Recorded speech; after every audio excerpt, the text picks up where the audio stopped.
¿Qué tal, amigos míos? Muy buenas noches. Les agradezco que estén aquí con nosotros y a nombre de la Secretaría de Cultura del Consejo Estatal de las Artes y el licenciado Valentín García Márquez, esto es la conferencia La batalla que dio origen a nuestra nación. Estamos aquí en el jueves 27 de agosto, son las 7 de la tarde en punto. Y bueno, pues estamos arrancando precisamente con este hecho para ustedes. Y yo me encuentro encantado de estar una vez más, pues prácticamente mes a mes, a través de la sana distancia, como ya va siendo costumbre, y en esta ocasión nuestro tema es grande, portentoso, puesto que vamos rumbo al quinto centenario de lo que ocurrió, la caída de la Gran Tenochtitlan. No es una batalla, es una serie de hechos que tomaron 8 meses y que empezaron a suceder en el año de 1521. El sitio y la caída de la Gran Tenochtitlan fue uno de los dramas apocalípticos más fuertes en la historia del hombre, comparable con la destrucción de Jerusalén por los romanos y con la caída de Constantinopla en 1453, o bien con la famosa batalla de Stalingrado que ocurrió en la Segunda Guerra Mundial. Fueron hechos masivos, portentosos. Si ustedes me apuran, el desembarco en Normandía, pues también es uno de esos macrohechos de la historia. Y este es uno, y quizás el más grande en la historia de América, en la etapa que llamamos de los descubrimientos. Y vamos a comenzar con esto, pues, entrando un poco en síntesis.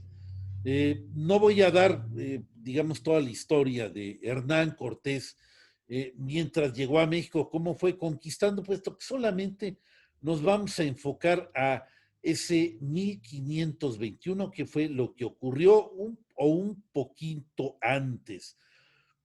Hernán Cortés y los españoles llegan en 1518.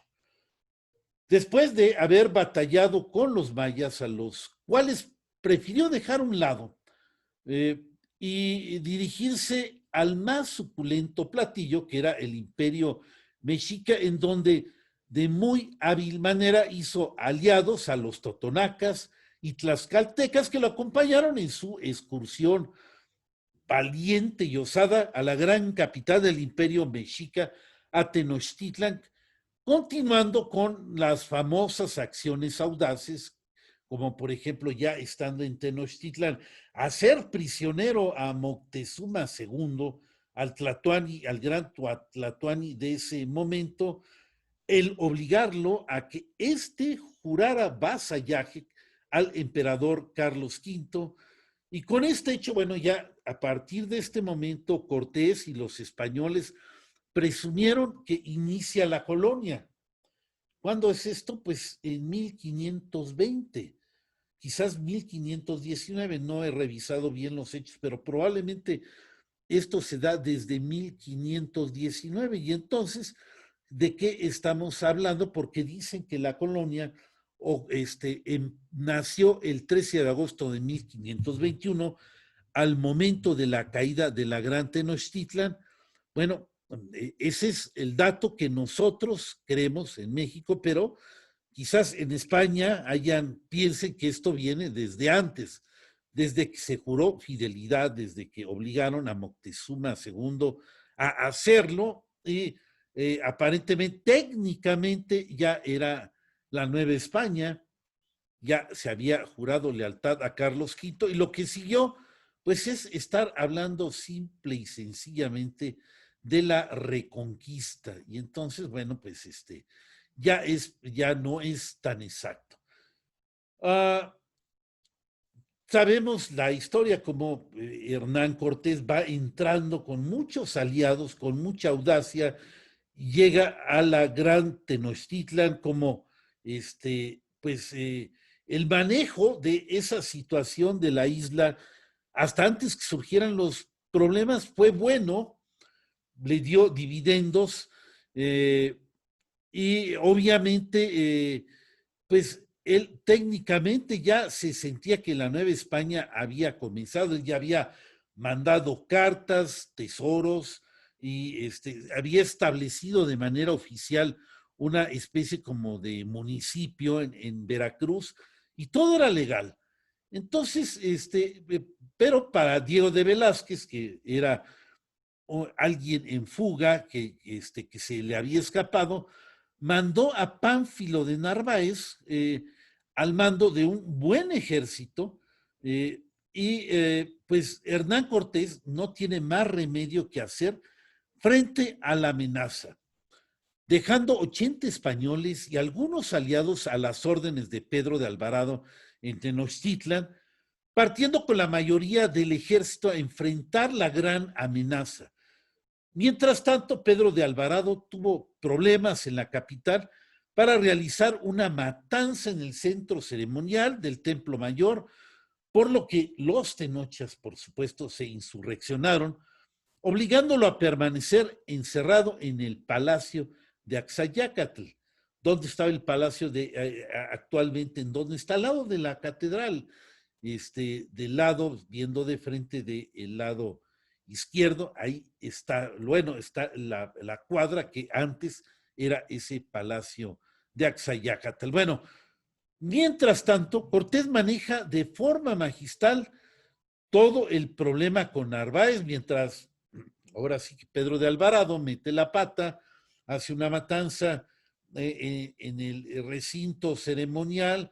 Hernán Cortés maneja de manera magistral lo que es el peligro que representaba Pánfilo de Narváez, al cual pues, no le bastó más que sobornar y alegrar el oído de los acompañantes de Narváez, prometiéndoles muchas riquezas si se iban con él. Y ya el enfrentamiento que hubo entre ellos dos fue un mero formulismo. Y a final de consecuencias tenemos a un Cortés más fuerte, con mucho más ejército, que se incrementó como un 60%, toda esa fuerza que venía con Pánfilo de Narváez, cañones, mosquetes, caballos, todo esto lo incrementó y parecía que su suerte iba muy bien. Pero al regresar es cuando viene el problema, cuando se entera de lo que ha hecho Pedro de Alvarado y de que la población de Nocha está insurreccionada, están alborotados y han cercado a los 80 españoles de Pedro de Alvarado ahí en el palacio de Axayácat y no podían salir. ¿Qué era lo que quedaba? Pues definitivamente Hernán Cortés no se iba a echar para atrás. Entró a la gran Tenochtitlan para, obviamente, ayudar a Pedro de Alvarado. Los tenochas lo dejaron entrar. Parecía que sabía, no hubo ninguna resistencia, hasta que estuvieron todos encerrados con los aliados que tenían, la cantidad de españoles que eran, y ahí se reanudó la insurrección y ahora sí que la población tenocha, no el ejército oficial, la población tenocha que estaba insurreccionada volvió a acercar a todos los españoles que estaban ahí y no los dejaban salir y Cortés estaba en peligro de morir en la extinción si no hacía algo y lo tenía que hacer y esta salida que se da es la que se conoce como la batalla de la noche triste, en donde perdió prácticamente el 50 o 60% de su ejército, sufrió una derrota terrible, totalmente, y de esta manera, con un ejército muy disminuido, a menos de la mitad,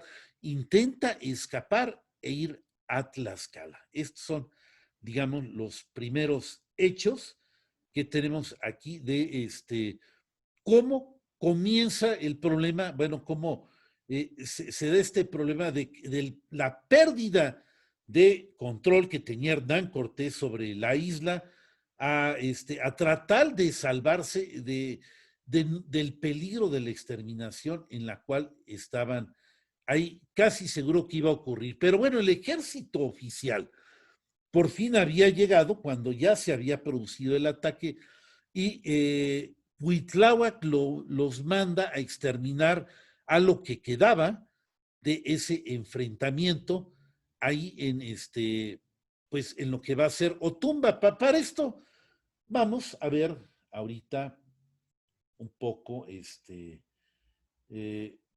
pues los mapas para ver cómo fueron estos movimientos que tiene Hernán Cortés. Aquí ya los tengo preparados.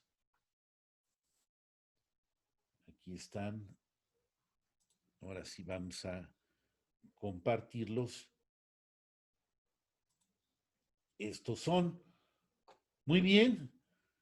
Aquí estamos, nuestro primer mapa. Ustedes ven México Tenochtitlan. Esta es la calzada de Tacuba. Aquí es donde perdió más de la mitad de su ejército en este trayecto que estoy señalando con el puntero del mouse y desembarcaron en Popotla y aquí comenzó la huida a Tacuba, ¿sí? Y este es el peregrinar de Hernán Cortés para no ser exterminado, va hacia el norte, pasa por estos lugares, Los Remedios, Calahoyaca, Tlalnepantla, San Andrés Atenco, Atizapán de Zaragoza, aquí parece que da como unas vueltas. La parte de lo que era la población tenocha lo estaba hostigando, pero él tenía que escapar, tenía que reinvertirse, salvarse del exterminio.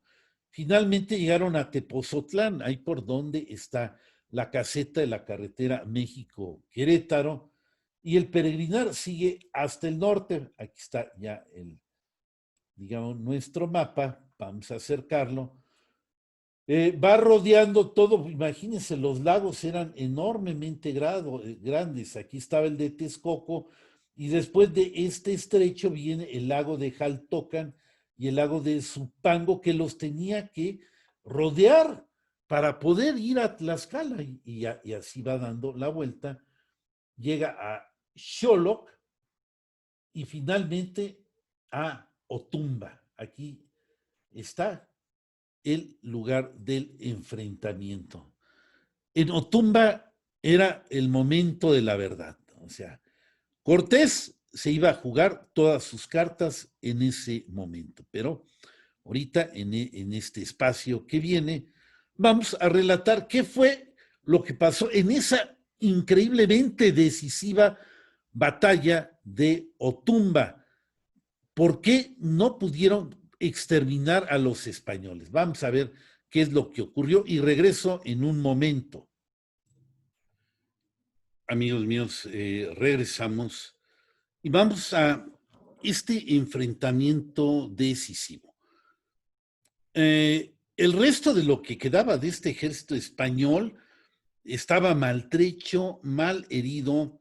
Ya vimos cómo iba huyendo por los lugares que pasó: Popotla, Tacuba, Oteoncalco, Los Remedios, Tlalnepantla, Tepozotlán, Citlaltepec, Xolotl, en fin, hasta que llegaron a este lugar en Otumba. Era el momento de la verdad. Y Cortés lo que quería era llegar a Tlaxcala y empezar a recuperarse, empezar a descansar, pensar mejor las cosas, qué era lo que iba a hacer.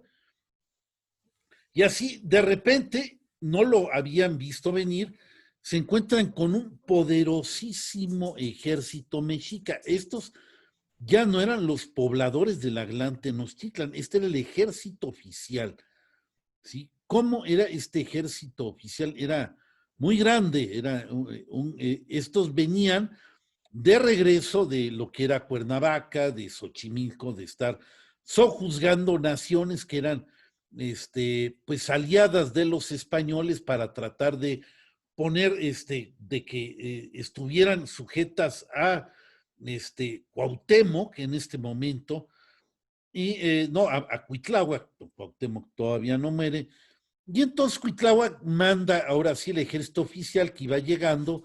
Cuando había ocurrido el ataque de la Noche Triste, el ejército oficial no pudo ayudar. Este triunfo se le debe a la población de Tenochas armados, que eran buenos guerreros. Pero ahora este ejército era aproximadamente de 20,000 guerreros mexicas, fuertemente armados, y que habían puesto un freno al avance de Cortés. Cortés contaba cuando mucho, fíjense, con 500 españoles y unos 4,000 aliados indígenas. Era todo lo que quedaba. O sea, la superioridad era casi de 5-1. Entonces, era un ejército muy superior, de los mexicas, y que obviamente Cortés lo único que alcanzó a reaccionar es formar un cuadrángulo con 100 españoles por cada lado.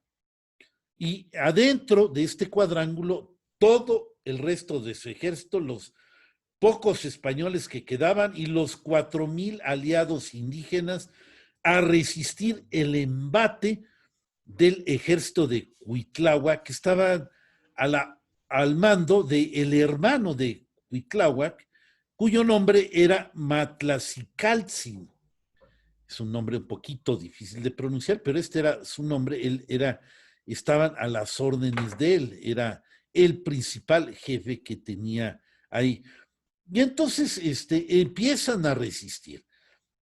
Lo hacen de manera brillante, pero desde luego esto no podía durar mucho, tenía un límite. Si se quería hacer algo, evitar el exterminio, Cortés tenía que hacer algo que era muy de él, algo audaz. Y sí, en efecto, fue precisamente en este momento cuando demostró su valía, cuando él ya estaba al borde del exterminio, con un contingente herido, hambriento, desesperado, y cuando fue capaz de tener la interesa de ver cuál era el punto débil de los mexicas. Quizás él ya lo había experimentado en batallas anteriores y aquí su instinto le ayudó.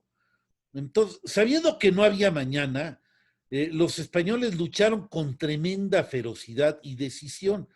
El cerrado cuadro de formación resistió el embate durante un buen rato de estos 20,000 guerreros de la Triple Alianza, y hasta que era temprano, bueno, la superioridad se empezaba a imponer y ese cuadrángulo ya empezaba a sufrir y a tener brechas, y entonces ya no se podía seguir con ese plan. ¿Qué hizo Cortés? Bueno, pues ordenó una carga. Seleccionó a la caballería y a los mejores elementos de a pie. Eran 40 de caballería y algunos soldados, los más audaces, que estaban al nombre de Cristóbal de Olid y Gonzalo de Sandoval, e iniciaron una carga a toda velocidad en contra del jefe del ejército Tenocha, o sea, este hombre, Matlatilcatzin. Empezó a penetrar como una lanza hiriendo un costado para llegar al lugar donde se encontraba el jefe con el estandarte y con las insignias mexicas. Y pudieron llegar, o sea, no se lo esperaban, por supuesto. Se abrieron paso violentamente, tomaron a Matlacilcanzi, lo mataron, lo hicieron picadillo, no lo pudieron auxiliar los guerreros que estaban a un lado, le quitaron la bandera, los estandartes, y en ese momento todo el ejército Tenocha pues se sintió como que no supo qué hacer, se nortearon, les entró miedo, o el efecto psicológico fue tremendo, nunca había pasado esto. Y pues se desbandó, se empezó a desorganizar. Cortés, y ahora sí todo el ejército español y con sus aliados logró abrir paso, abrir una brecha, un boquete que se abrió y pasaron todos los españoles. Mientras tanto, pues huyó el ejército oficial, fíjense nada más qué pena. O sea, no pudo detener a Cortés. No sé cuántas bajas hubo, no creo que hayan sido demasiadas, pero el simple hecho del embate, de matar a su jefe, ocasionó un efecto psicológico fulminante. No hubo más, hasta ahí acabó. Por fin, Cortés rompió el cerco y, salvando el obstáculo de Otumba, los españoles pudieron llegar ya sin problema alguno a Tlaxcala. Hubo un intento de sabotaje, hay que decirlo.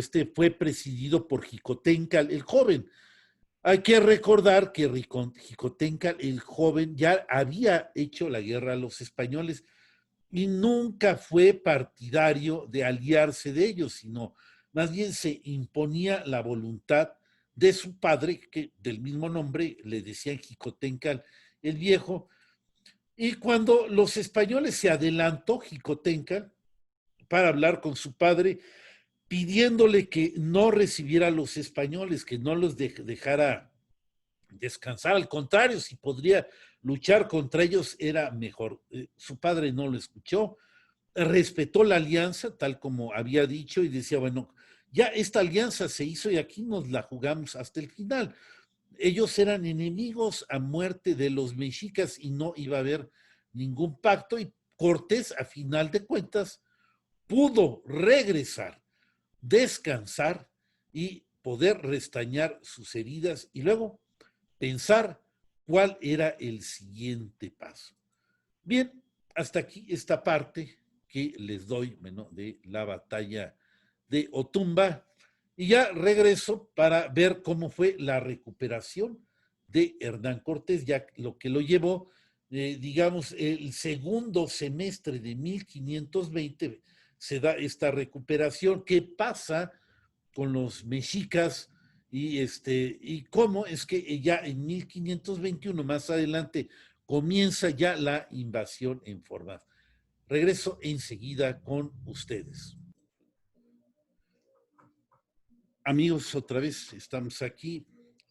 Vamos a ver cómo es que los españoles pues se curan en Tlaxcala, finalmente, piensan mejor las cosas y qué es lo que van a decidir hacer. Durante julio de 1520, que fue cuando llegaron, no se pudo hacer más que descansar y ya curarse las heridas, ver quién estaba ahí. No hubo ninguna acción por parte de los españoles. Probablemente en este mes se pudo haber mandado un ataque por parte de los tenochas para, para Tlaxcala, lo cual hubiera sido muy útil, pero no ocurrió. También los mexicas tenían problemas.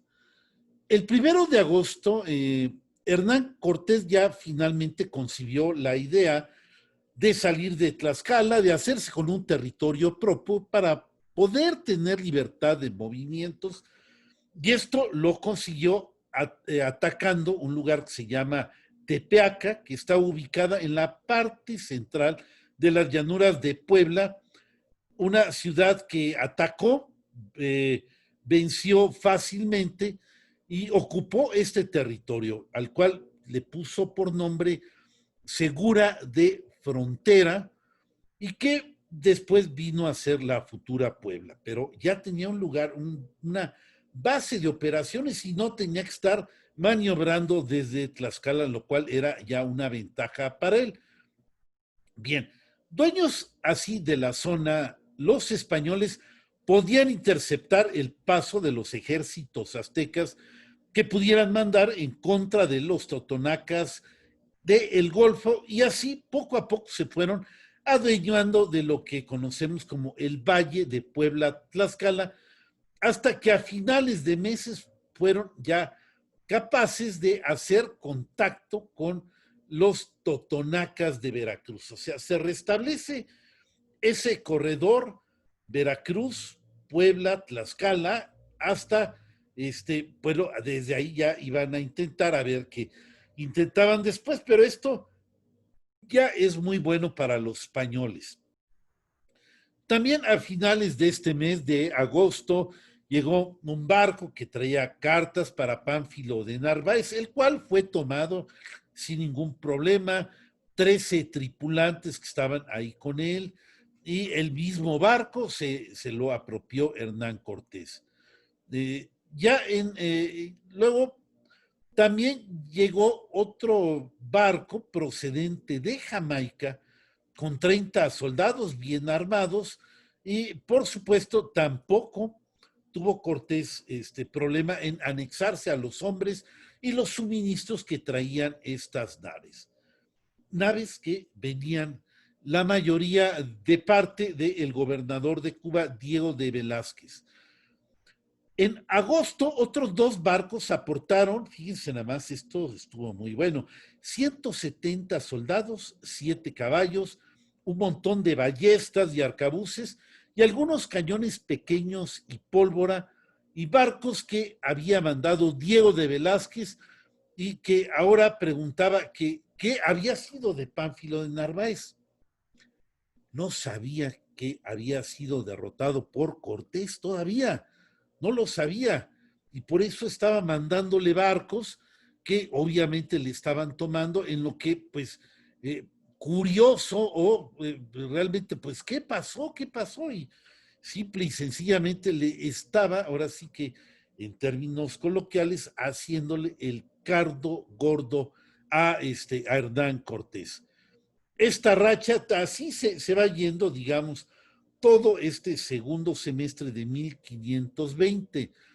Para diciembre llegó otro barco en el puerto de Veracruz que era de un comerciante que vendía arcabuces, ballestas, flechas, pólvora y hasta caballos. Imagínense, un gran comerciante y llegó y Cortés compró absolutamente todos los suministros, compró el barco, compró la tripulación, tenía suficiente oro y esto pues ayudó a incrementar la parte española del ejército que ya estaba armando y obviamente haciendo contacto con sus aliados, los totonacas, los tlaxcaltecas, los cholultecas, para ir así formando otra vez un ejército. Hernán Cortés seguía empeñado en la reconquista. Como no fue exterminado, él no iba a regresar. Era algo que le estaban sugiriendo algunos de los españoles que venían con él y que, pues, en ese momento, si vamos viendo, el futuro era incierto y probablemente estaban al borde de la exterminación, pero él sabía bien lo que quería y se la jugaba y así es como todo le estaba resultando de mil maravillas.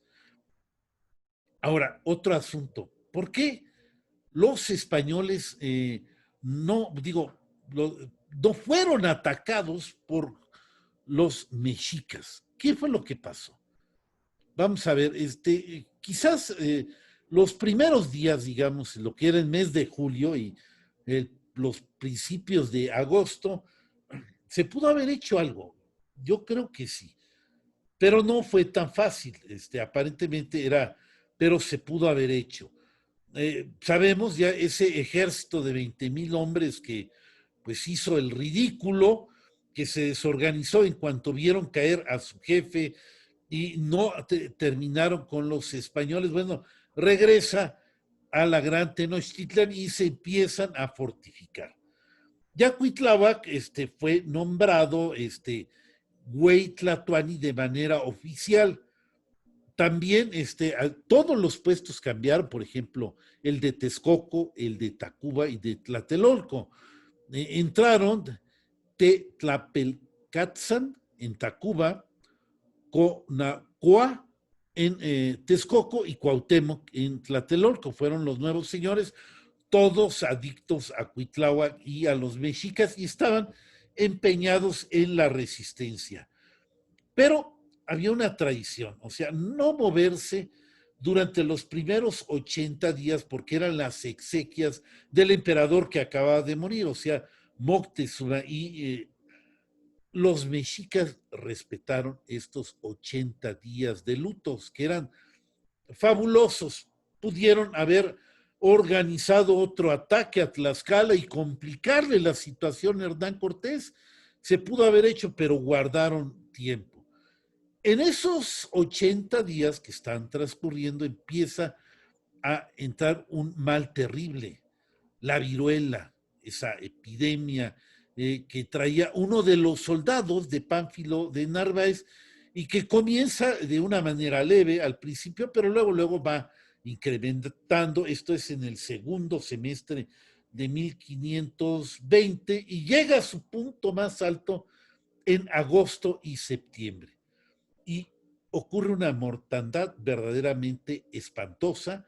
Este, la población de Tenochtitlan, que era de más de 1/4 de millón, unos 300,000 habitantes, perdió la tercera parte, 100,000 se murieron en ese momento. Y además, bueno, todo quedó en condiciones lamentables. Esto sí no fue culpa de los mexicas y afectó de gran manera, y ayudó mucho a los españoles. También hubo otros motivos. Por supuesto, Cuitláhuac hizo algunas purgas en Tenochtitlan, en lugares aledaños de todos los que eran adictos a los españoles o que habían hecho alianzas. Se dedicó, utilizó el ejército para hacerse, quedar con esas tierras que estaban vacilantes, que querían seguir obedeciendo a Cortés. Y así pasa el segundo semestre de 1520 y ya en diciembre este mal, la viruela, atacó al gran Tlatoani, al rey de los mexicas, Cuitláhuac, quien no resiste la enfermedad y desgraciadamente muere, y es nombrado en su lugar Cuauhtémoc, que era pues sobrino del mismo Cuitláhuac y era hijo también del rey anterior de Moctezuma, o sea, Ahuizotl, y el cual era un jovencito, ¿no? No habrá tenido más de entre 20 y 25 años aproximadamente. Bien, amigos, vamos a hacer una pequeña pausa antes de ver la cuestión de los bergantines. Yo regreso enseguida. Ya estamos aquí de regreso. La idea de los bergantines era una gran idea. Para la conquista de la Gran Tenochtitlan, se concibe uno de los proyectos que demuestran grandeza, comparable a los grandes talentos como fueron Alejandro Magno o Julio César.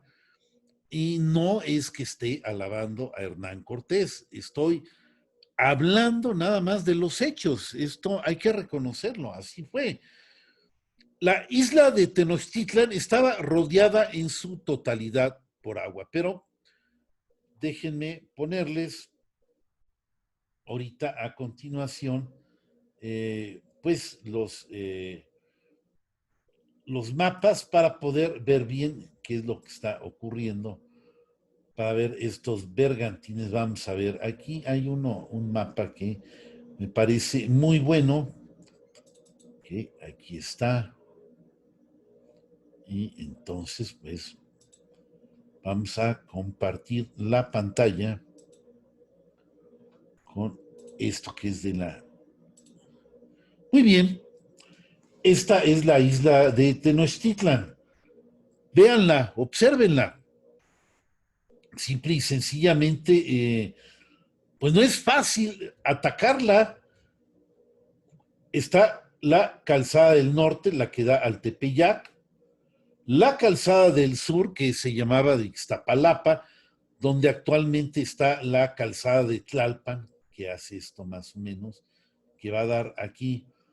Y la otra es la de Tlacopa o Tacuba, que viene aquí. Estos eran unos diques del acueducto de Chapultepec que mandaba agua limpia. Aquí está Chapultepec, este es el bosque agua limpia a la Gran Tenochtitlan.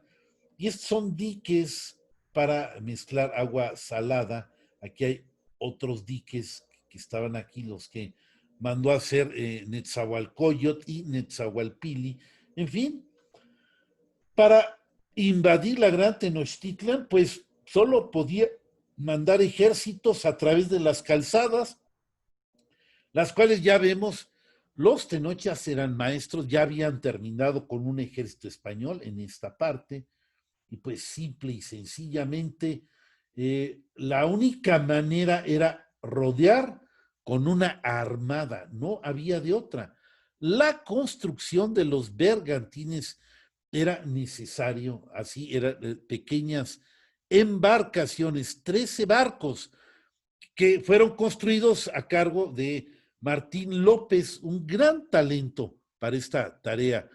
Y estos bergantines, estos barcos, tenían una capacidad para albergar 70 combatientes, unos 5 caballos, un par de cañones, y sin duda alguna, pues iban a causar mucho daño, podían ya atacar desde cualquier punto, y eso sí, ya podía desestabilizar o causar mucho mayor problema.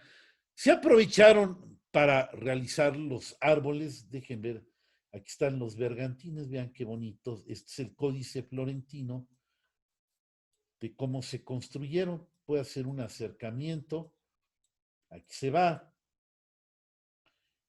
Arcabuceros y cómo vienen, eran de velas y de remos para unos 80 tripulantes y iban muy útiles. Bueno, Texcoco se halla a 2 kilómetros de la ribera. Ahora sí vamos con los otros mapas.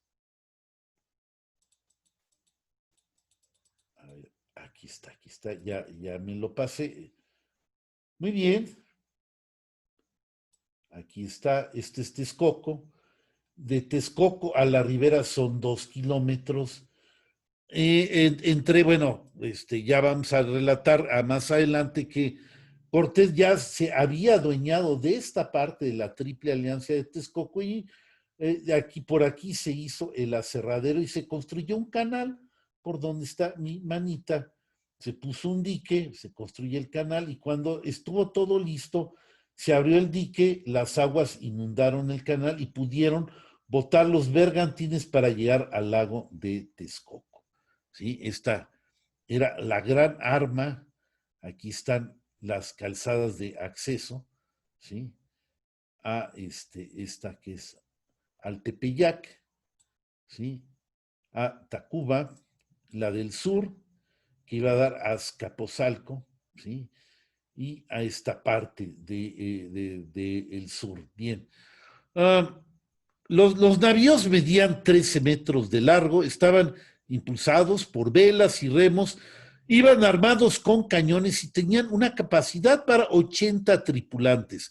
Texcoco se hallaba ya a 2 kilómetros, lo hemos visto, y se hizo un canal, aquí está, de 6 metros de profundidad por 10 de ancho, para luego ser inundado y que se votaran los bergantines en esta labor. Entonces, esto fue muy, muy importante para, vamos a dejar de compartir, la labor ideal que ideó Hernán Cortés para la invasión.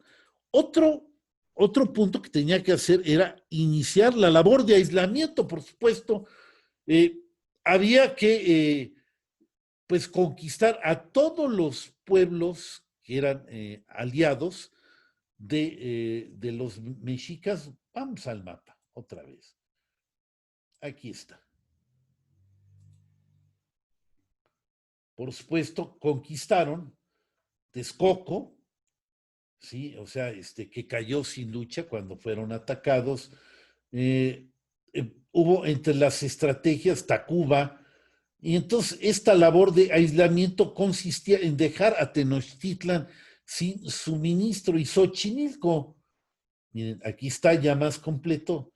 Todos los lagos. Este es el lago de de Xochimilco, el lago de Chalco, ¿sí? Aquí está la isla de la Gran Tenochtitlan, el enorme lago de Texcoco, que está aquí, aquí está Texcoco, esta era una de las ciudades, Texcoco, Tenochtitlan y Tacuba, la triple alianza, aquí está el norte, y lo pueden ver muy bien. Entonces, esta labor empezó el 26 de diciembre de 1520. Bueno, esto ya había empezado y el rodear el lago pues era el rodear la isla, algo de lo que se tenía que hacer. Bueno, vamos a hacer otra pequeña pausa y regreso enseguida con ustedes. Regresamos, amigos. Vamos a describir los hechos ya después de la recuperación de los españoles, como el 26 de diciembre de 1520, Cortés inicia la reconquista. Ya habíamos visto por qué es reconquista, no la invasión, porque consideraban a los mexicas unos rebeldes. Primero marcharon sobre Texcoco con un enorme ejército donde Cacamatzin, que era el rey, dijo yo no presento batalla, y como estaba peleado con su hermano Ixtlilxóchitl, que le peleaba, se había apoderado de la mitad del ejército, Cacamatzin decidió huir e Ixtlilxóchitl recibió a los españoles y así rápidamente se apoderaron de esta costa que era valiosísima, de la costa del lago de Texcoco. De esta forma, con parte de los texcocanos, el ejército español era verdaderamente impresionante. Sus números eran aproximadamente de 300,000 efectivos. Había aproximadamente como 3,000 españoles y aliados de todo lo que ustedes se puedan imaginar. Y la primera acción consistía en completar el dominio oriental del lago, por lo cual atacaron Ixtapalapa. Fue una lucha muy dura y reñida y los mexicas decidieron romper uno de los diques de la ciudad que se inundó por completo, por lo cual los españoles tuvieron que huir y no se pudieron aprovechar de esa posición, pero también la ciudad quedó totalmente arruinada. Se podían hacer otras cosas distintas. En enero de 1521 siguieron llegando las naves que mandaba Diego de Velázquez y el ejército de Cortés crecía y crecía. En esta vez llegaron 500 españoles y 100 caballos. Ya era verdaderamente un ejército impresionante. Y en marzo de 1521 inició la campaña contra el norte de la isla, destruyó la ciudad de Jaltocan para ir luego sobre Azcapotzalco y Tacuba. Y vamos creo que aquí merece la pena ir otra vez al mapita. Vamos al mapita. ¿Sí? Aquí vemos que estas batallas, aquí está el lago de Jaltocan, todo esto se fue conquistando. Incluso, obviamente, lo que es Tacuba y esta parte, y hubo también una gran batalla en lo que fue el lago de Chalco, que llegaron a dominar. Esta parte, aquí donde estoy poniendo mi mouse, es Ixtapalapa, quedó inundado, y entonces no era tan fácil usar la calzada que es esta, la actual calzada de arribo a la Gran Tenochtitlan. Y siguieron hacia el sur, hacia lo que es Cuernavaca, donde hubo terribles combates. Hubo, no sé, como un mes estuvieron, resistió, esta ciudad se llamaba Cuanáhuac. Y luego, finalmente la tomaron después de terribles luchas, regresaron a Xochimilco más cruentas luchas, estas yo creo que fueron las más difíciles que tuvieron los españoles, pero no lograron tomar Xochimilco tampoco de ninguna manera. Y no fue sino hasta Coyoacán, que es aquí por donde está mi manita, donde finalmente pudieron establecer una base. Esta base aquí fue el cuartel maestre de Hernán Cortés. Y a partir de aquí, bueno, ya se podía organizar de alguna manera el sitio de Tenochtitlan y tener rutas de protección para lo que es la combinación de los bergantines que fueron votados en el mes de mayo. Entonces ya aproximadamente ya estamos en 1521 cuando se inicia este asalto a la Gran Tenochtitlan. Hay que hacer aquí una distinción. Cuauhtémoc. Hemos hablado de la valía de Hernán Cortés, pero creo que vale la pena comentar algo de Cuauhtémoc, que en diciembre de 1520, finalmente, bueno, después de la lamentable muerte de Cuitláhuac, subió como Güey Tlatoani a de la Triple Alianza y fue un gran monarca. Hizo lo posible hasta lo que más podía hacer para poner una gran resistencia digna a lo que es la alianza española con indígenas, que eran 300,000 personas cuando probablemente los tenochas no llegaban ni a 50,000. La superioridad era terrible, pero recuerden que los tenochas tenían la isla y entonces esto era lo que les iba a valer un poquito para defenderse. Cuauhtémoc emprendió una intensa labor diplomática para sostener la unión con sus aliados y convencer a sus anteriores o juzgados, y de esta manera, bueno, lo vemos sobre todo mandar un par de embajadas con los tarascos. Quería hacer alianza con los tarascos. Si hubiera logrado esto, hubiera complicado tremendamente las cosas Hernán Cortés, pero no, lo despreciaron. Incluso una de sus comitivas que las mandó a matar el Canzonci, que era el rey de los tarascos, por lo cual no se pudo hacer esta alianza. Creo que la más firme fue la de los Xochimilcas, que se mantuvo prácticamente hasta el final. Construyó empalizadas en las riberas para impedir el desembarco de los bergantines. Hizo también obras de quitar los rellenos de los diques para que los españoles no pudieran pasar.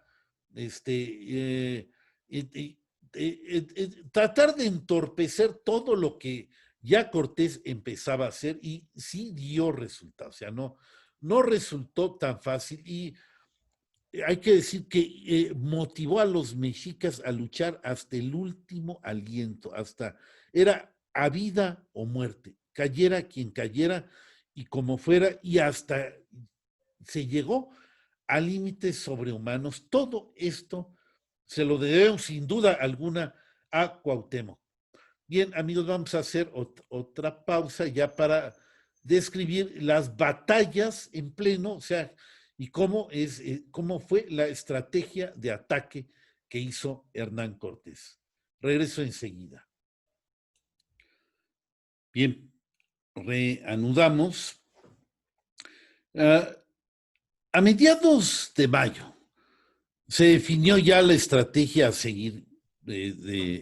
Finalmente se iba a intentar ya el abordaje a la isla, para lo cual hubo una división de 4, o sea, bueno, 3 ejércitos y una armada. O sea,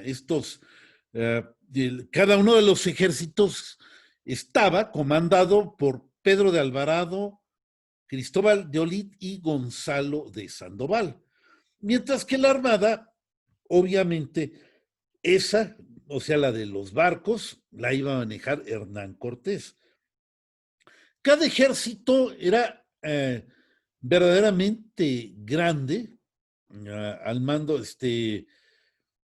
cada capitán, fíjense, disponía como de 500 españoles y 50,000 aliados. Eran enormes los ejércitos, o sea, para Alvarado, para Cristóbal de Olid y Gonzalo de Sandoval, mientras que la armada también era impresionante. Bueno, ya sabemos los 13 bergantines que habían botado allí en el lago de Texcoco, 400 españoles que eran las tripulaciones de los bergantines y y también un sinnúmero, unas 16,000 canoas texcocanas y 50,000 guerreros o marines que estaban ahí, o sea, ahora sí que la tripulación de las canoas, o sea, era una armada tremenda.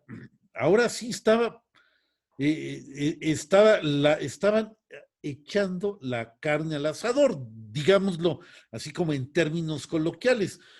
Alvarado y Olid partirían juntos hacia el norte para caer sobre Tacuba y destruir el acueducto de Chapultepec. Cuando hubieron hecho esto, Alvarado debía permanecer en Tacuba tratando de tomar la calzada y Cristóbal de Olid continuaría hasta Coyoacán. Gonzalo de Sandoval marcharía hacia el sur para lograr la destrucción definitiva de Iztapalapa, rodear el lago hasta llegar al Tepeyac y Cortés iría hacia el sur con su flota para tomar los islotes y la calzada de Iztapalapa. Alvarado y Olid llegaron a Tacuba sin problema alguna, tomaron la ciudad que ya había sido destruida en los anteriores ataques y que se encontraba despoblada, y el 26 de mayo destruyeron el acueducto de Chapultepec, dejando ahora sí sin agua limpia a toda la isla. El sitio ya había iniciado y solo Xochimilco y el Tepeyac se mantenían en pie como ayuda de los mexicas. El 31 de mayo se da una gran batalla de armada de Tepepulco, donde la armada de Cortés derrotó a las canoas mexicas y dominaron. Esta es una isla, dejen ver si la encuentro. Fue muy importante, puesto que se vio lo valioso que era la armada. Es uno de estos islotes, aquí está Iztapalapa, no me acuerdo, las letras no están, vamos a ver, aquí está mejor, si se puede ver, Tetepulco, es esta que estoy aquí nombrado. Bueno, aquí había unas montañas muy altas y el que estuviera en este puesto podía divisar todo lo que venía en Tenochtitlan. Y entonces es así como Cortés, al apoderarse de este puesto, pudo ver cómo la armada de Cuauhtémoc venía sobre él y entonces decidió atacar él por sorpresa a ellos, haciendo una tremenda matazón de los bergantines que en ese día estuvieron con el viento a favor y pudieron tener un triunfo total. Hubo una destrucción de armada de Cuauhtémoc tremenda. A partir de ahí, todo el sur de lo que es el lago de Texcoco es dominado ya por los bergantines, puesto que esta batalla fue esencial. Entonces se pudo empezar ya el rodeo y abordajes directos a la isla, aunque claro, de repente quedaban ahí atoradas en las empalizadas que organizaba Cuauhtémoc, y la lucha se empezó a hacer muy lenta. Cuando empezaron a depositar los primeros ejércitos que estaban en Tenochtitlan, no, iban avanzando casa por casa, calle por calle. Era verdaderamente penoso y sordo, y la lucha duró mucho. Hubo varios contraataques de Cuauhtémoc, o sea, en todas estas penínsulas siempre los españoles atacaban y los mexicas se retraían y de repente volvían con insuscitada fuerza en contraataques y siempre regresaban a los españoles a sus lugares. Y esto era día tras día, se repetía precisamente esta acción de entradas y salidas hasta que la superioridad numérica empezó a hacerlo y es así como empiezan a tomar ahora sí partes de las islas poco a poco, tras encarnizadas batallas, van haciendo que Cuauhtémoc se vaya replegando y y sea tremendo. Pero vamos a ver, los españoles lucharon muy bien, digo, los mexicas. Presionados, por ejemplo, abandonaron los mexicas su hábito de combatir solamente de día, ya batallaban de noche, mataban, ya no trataban de hacer cautivos a los que encontraban, ya los aprendieron a matar. Sabemos que aprendieron a usar picas, yelmos, escudos de hierro que tomaban en la lucha y con sus propios elementos fabricaron lanzas de hasta 6 metros de largo destinadas a detener el avance de la caballería. Advirtieron que los tiros de los cañones iban derechos, por lo que aprendieron a avanzar en zigzag y se echaban a pecho tierra.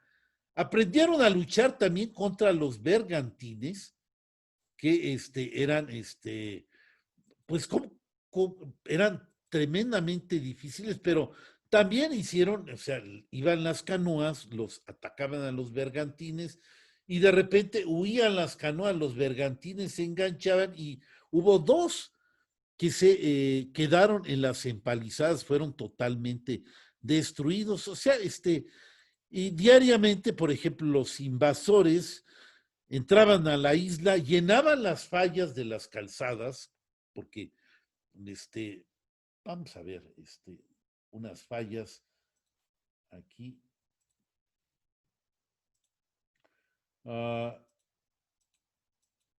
Aquí está. Vean, este dibujo es magistral. Es como cuando no se llenaban estas fallas, las cortaduras de las calzadas, caían caballos, los españoles pues hacían agua y aquí las canoas, como se ve, los iban rematando, ¿sí? Entonces esto era, unos quitaban, o sea, los españoles rellenaban esto y los mexicas las quitaban. Y esto pasaba día tras día. Vamos a ver, por ejemplo, estas son partes del Códice Florentino donde podemos ver la crudeza de la batalla. Vean, esta pintura de Diego de Rivera que se encuentra en Palacio Nacional, aquí están las cortaduras, ¿sí? Que llenaban, entraban y salían, ¿sí? Y este es el centro ceremonial, aquí está el Templo Mayor, aquí están las montañas del oriente, aquí se ve el Ixtlacíhuatl. ¿Sí? Entonces, esta pintura es magistral, por aquí está el Popocatépetl, en fin. Vean, se puede ver muy bien cómo estaban estas calzadas. Vamos a ver si tenemos. Este es un zompantli donde ponían a los españoles que eran sacrificados, se ponían las cabezas en zompantli, también las cabezas de los caballos que mataban. Esta era la guerra psicológica que los mexicas les hacían a los españoles. La destrucción de los edificios fue uno de los puntos importantes de Hernán Cortés. Aquí vemos más escenas de las batallas. Todo esto es del Códice Florentino, puro enfrentamiento. ¿Sí? Bueno, esta es nuestra, de la plática. Ok. Vean, todas las escenas de batalla, la canoa de Cuauhtémoc, sí, en fin. Bueno, ya pudimos ver las fallas. Regresamos aquí. Y todo esto se repetía día a día hasta que se iban desgastando poco a poco las defensas, la superioridad numérica iba haciendo lo suyo y en apariencia parecería a veces que todo iba a terminar muy pronto, pero la rendición tardaba, la resistencia era férrea, los avances eran difíciles en tierra y pasaba el tiempo, pasaban las semanas, pasaban los meses y no había una conclusión. El 23 de junio, Pedro de Alvarado quiso apresurar los acontecimientos y avanzó con sus soldados a través de un puente muy estrecho en donde solo podían pasar 3 hombres a la vez desde las azoteas. Los empezaron a atacar haciéndolo huir y en la retirada 5 españoles cayeron prisioneros, los cuales fueron sacrificados y de aquí, cuando ya Moctezuma había evacuado prácticamente toda la isla, pero se hizo fuerte en Tlatelolco, comenzaron las últimas victorias mexicas. Esto es algo increíble. Era muy difícil para los españoles ir tomando esta porción que era Tlatelolco. Y estamos ya aquí en lo más duro de la batalla, pero todavía iba a haber una oportunidad de victoria para los mexicas, pero esa se las voy a explicar ahorita en un momento, después de esta pequeña pausa. ¿Qué tal? Estamos otra vez aquí y vamos a lo que bien pudo haber sido quizás engañoso o no, pero la habilidad de Cuauhtémoc se manifestó precisamente cuando se retiraron a la isla de Tlatelolco. Los españoles les costaba trabajo avanzar, nada más había una vía de acceso, ya la vimos, que es esta, la vamos a ver ahorita en la pantalla compartida. A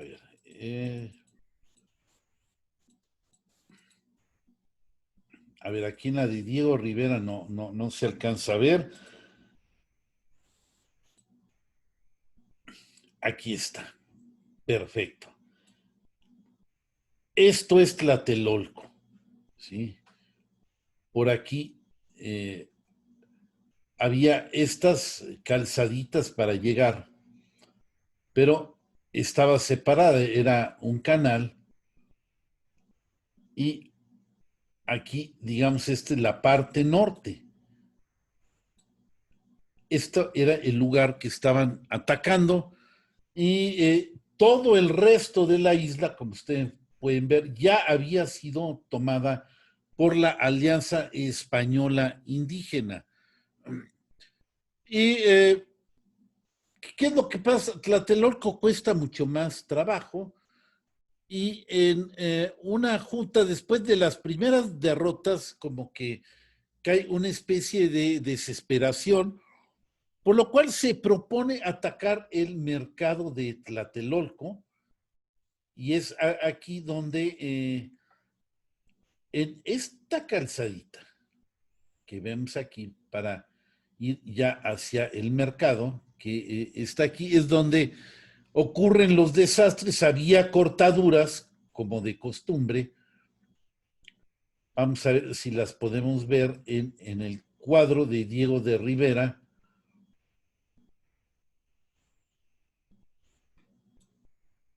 Probablemente están aquí, apenas se alcanza a ver, pero en fin, aquí fueron los últimos lugares del combate que se establecieron. Por aquí estaba el mercado y la cuestión fue la misma, o sea, de que simple y sencillamente los indígenas o alguien no estaba haciendo bien su trabajo, no rellenaban las fallas que había ahí y en el avance que hacen, que dicen, vamos a atacar el mercado de Tlatelolco, lo vamos a tomar y de esta manera asestar un golpe final a los tenochas, puesto que era el único lugar donde podían obtener algún alimento, pues no fue bien planeado, hubo un relleno que se hizo mal y cuando Cortés ordenó que se hiciera bien en este relleno,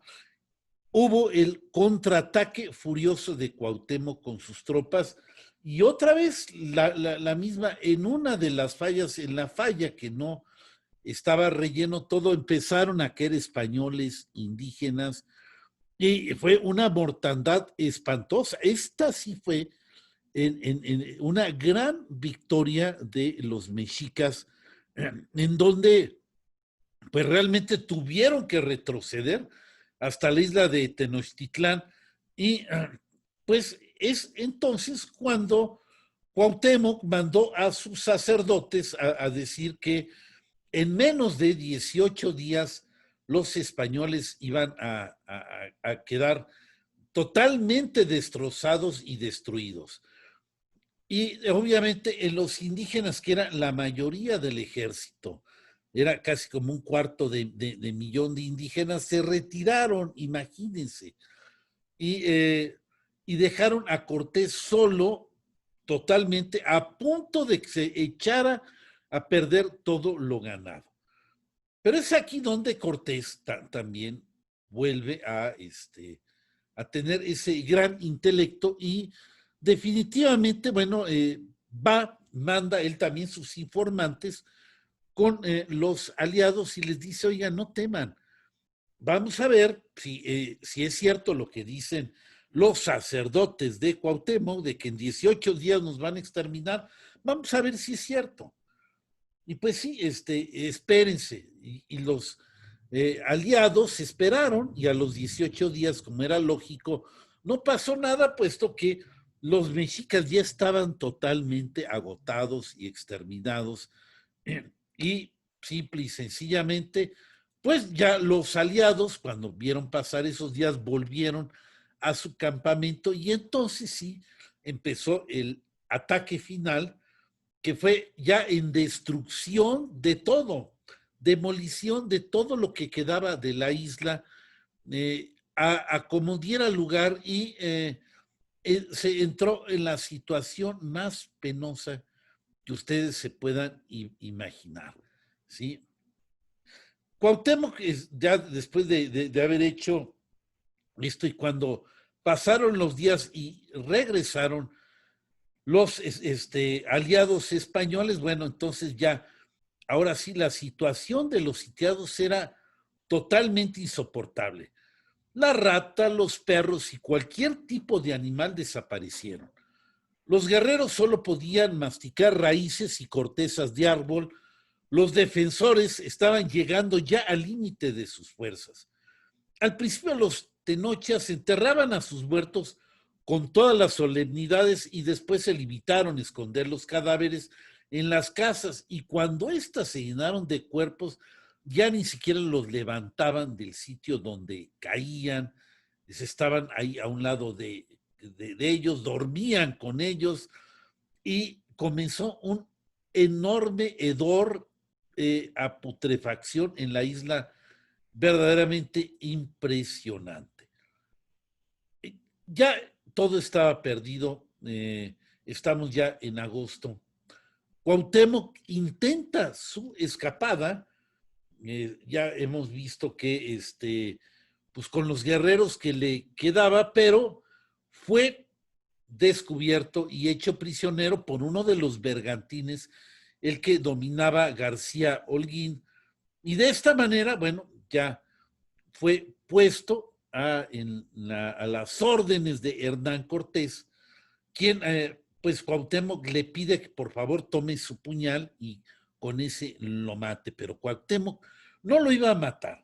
Y de esta manera, para la rendición se hizo una especie de, pues, tendetes con tarimas, con eh, algo de telas preciosas para que se viera bonito, y vamos, fue toda una ceremonia de rendición. Esto ocurrió el 13 de agosto de 1521. Era una tarde que estaba lloviendo muchísimo, a cántaros, cuando terminó todo y finalmente como que se firmó ya la paz y la rendición total de los mexicas. Es por eso que dicen que a partir de esta fecha inicia la gran Tenochtitlan, o sea, ya digo, perdón, el virreinato de la Nueva España. Y aquí termina, digamos, la batalla, ya lo que viene después es como tema de cómo fue la rendición, cómo, digo, cómo va, que va pasando de los pobres mexicas que todavía pudieron sobrevivir en Islote, cómo pudieron salir como unos muertos fantasmales a la vida, en fin, esa ya es otra historia. Y yo aquí termino con mucho gusto de haber estado con ustedes, agradeciendo al licenciado Valentín García Márquez la oportunidad de otra vez de estar con ustedes. Gracias a la Secretaría de Cultura de Gobierno del Estado, al Consejo Estatal de las Artes, a todos, muchas gracias a usted que nos acompañó aquí en esta plática y que estuvo aquí con nosotros. Les agradezco y espero que pronto volvamos a tener un evento de este tipo. Muchas gracias amigos y bueno, pues ya nos vemos hasta la próxima.